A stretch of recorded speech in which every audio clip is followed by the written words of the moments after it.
Hi, I'm Andrea and welcome. I'm going to be in Reiki teacher mode today for all you practitioners out there, and I'm going to answer a common question, and that is what happens when practitioners feel drained as a result of offering Reiki? If someone feels drained after they offer Reiki to someone else, then there's more going on than just Reiki. In my experience, one of the most common things that I've seen is, as Reiki practitioners, as Reiki people, we want to help other people really badly. We have a strong urge to help other people. And one thing that happens is we get so fixated on the result. We want that person to be fixed after a Reiki session. Unconsciously, we end up putting everything we possibly can. We throw everything at that person during the session. We probably aren't meaning to do that, but we're just wanting a result.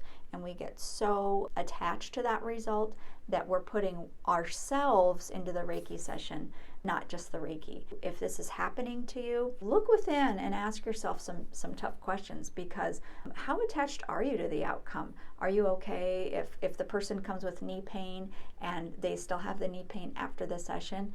How is that going to make you feel? Would you feel like a failure? You need to go inside, you need to ask some questions and see if perhaps that's your issue. It's a sign that you care a lot, so in a way it's a positive thing, but in another way you are not trusting Reiki. Reiki is spiritually or universally guided life force energy. It has a wisdom to it. That person's body has a wisdom to it. And our job as Reiki practitioners is to just be the go-between so that universal, spiritually guided life force energy can be introduced to their energy system for the highest good of that person. I don't know what the highest good for anybody is, probably not even myself. So who am I to get in the way of that? So please remember, go back to your Reiki training, what your Reiki master taught you about Reiki. Go back to the basics and go remember, Reiki's very, very simple. We're a vessel to have the Reiki come and have the Reiki go to them. We stay out of it. They don't need our energy. We don't want to give our energy away, because what ends up happening is that's like we're sacrificing our own energy, our own well-being for the benefit or possible benefit of someone else. And you're not going to last very long as a Reiki practitioner if you deplete in that way. So that's another question to ask yourself. Are you willing to sacrifice yourself so somebody else can feel better? And I would urge you to make the decision that you're not willing to do that. Allow Reiki to do what Reiki does. Disconnect from any preconceived outcome that you might feel is important for yourself or for the person you're trying to help, and just relax.